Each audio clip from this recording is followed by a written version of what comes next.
നമസ്കാരം, എൻ്റെ പേര് ഹൈഫ. ഞാൻ 4ാം ക്ലാസ്സിലാണ് പഠിക്കുന്നത്.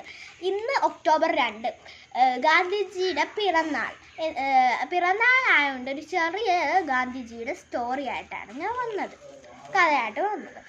ഒരു ദിവസം ഒരു കുട്ടി വന്ന് ഗാന്ധിജിയുടെ അടുത്ത് ചോദിച്ചു, അങ്ങെന്താ ഷർട്ട് ഇടാത്തത്? ഞാൻ എൻ്റെ അമ്മയുടെ അടുത്ത് ഷർട്ട് തുന്നിത്തരാൻ പറയട്ടെ എന്ന് പറഞ്ഞു. ബാപ്പുജി പറഞ്ഞു, ആയിക്കോട്ടെ, പക്ഷേ എൻ്റെ വീട്ടിലുള്ള എല്ലാവർക്കും തുന്നിത്തരാൻ നിൻ്റെ അമ്മയ്ക്ക് പറ്റുമോ എന്ന് ബാപ്പുജി പറഞ്ഞു. ബാപ്പുജിയുടെ വീട്ടിൽ എത്ര പേരുണ്ട്?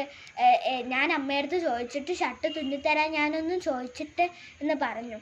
ബാപ്പുജി എണീറ്റ് നിന്ന് പറഞ്ഞു, ഇവിടെ നിൽക്കുന്ന എല്ലാവരും എൻ്റെ വീട്ടിലുള്ളവരാണ്, എൻ്റെ വീട് ഇന്ത്യയാണ് എന്ന് പറഞ്ഞു. കുട്ടിക്ക് വാക്കൊന്നുമില്ലായിരുന്നു പറയാൻ.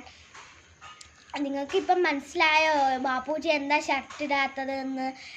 ഇവിടെ കുറേ പാവപ്പെട്ടവരുണ്ട്, അതിനകത്ത് ഒരാളായി ജീവിക്കാനാണ് ബാപ്പുജിക്ക് ഇഷ്ടം.